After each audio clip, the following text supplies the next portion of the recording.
All right, welcome to Studies in the Bible, and we are in Proverbs, picking up once again in Proverbs chapter 5. The message of Proverbs chapter 5 is quite simple, really. Avoid adultery. Um, Beginning in the first 6 verses, we see that attention to instruction avoids adultery.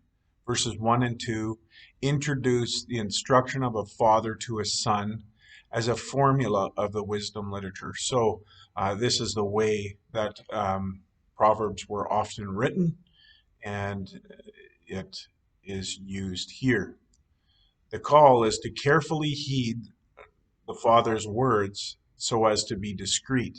In other words, properly conduct yourself, and also to preserve knowledge. What knowledge? The knowledge of the dangers of adultery. Verses 4 to 6 give the reasons why. Although an adulterous person's words are sweet and persuasive, um, they lead to destruction. And although the one being addressed here is a son and the references to a woman, both sexes can be lulled into adultery. Both can be um, deceived by sweet words. But the instruction we're given here in Proverbs is that those sweet words end in bitterness.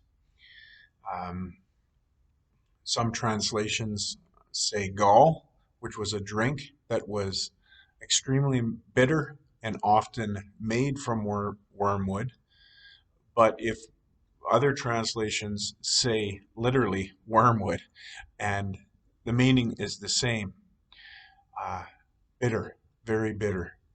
And the word also became associated with someone who is bitter in spirit, and that's the double meaning here. The double edged sword uh, is a symbol of destruction, and her ways lead to the grave, which of course symbolizes death. Um, you could say the destruction of one's life and one's character, but the symbol of death is being used here. So if we move further on to verses 7 to 14, we see a similar pattern. We see a repeating of the call to carefully heed the words and avoid the adulterous person. And in verse 9 to 14, we are given further reasons why. That in doing this, we give our strength to one who is cruel.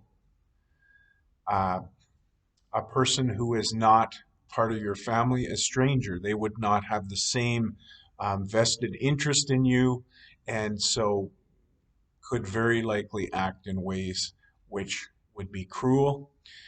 And the modern version of this, at least in our culture, is the high cost of divorce and literally seeing your wealth going to others, going to lawyers, and ultimately also going to other families. So that is one reason to avoid adultery. The other is the profound regret for a life poorly lived and shame as it is witnessed by the community. And so the instructor here, the father, is encouraging people to consider the consequences of their actions. And this is a repetitive strain in the entire book of Proverbs. The call to wisdom is a call to properly contemplate the implications of your actions. And so while the adulterous uh, woman or man is looks good and sounds good and is very tempting, we need to take the long view and realize the consequences of infidelity and avoid them at all cost. If we continue on now to the latter half of the chapter, beginning in verse 15, we see that water is used as a symbol to symbolize sex, but also fertility, um, person's own self, and we're encouraged to drink from our own well and not that of others. And basically, what's being said here is marriage protects people and allows for flourishing and strength to be kept from strangers. That when we keep our sexual energies within a marriage, then we are building something positive and profound rather than dispersing our strength to others. Verses 18 and 19 are a blessing and a hope that true enjoyment and captivation would be found in the arms of your wife. And this is a blessing from God. Healthy marriages are the foundation of society, communities, and even nations. And so strong marriages are profoundly important. And a gift from God.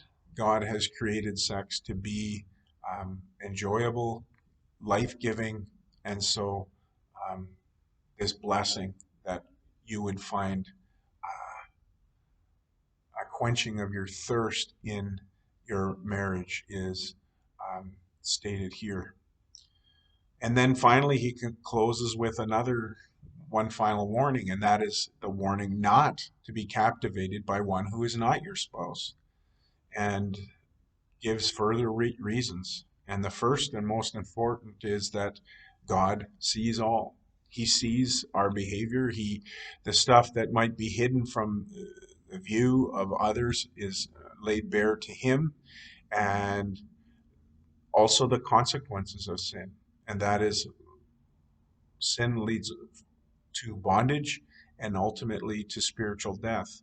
And so that is the lesson of Proverbs chapter 5.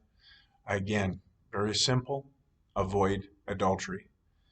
And in contrast to that, rather be captivated by your own spouse, that you might live a fruitful life as you're building a life together. So that's Proverbs chapter 5 in a nutshell. We will look at Proverbs 6 next week.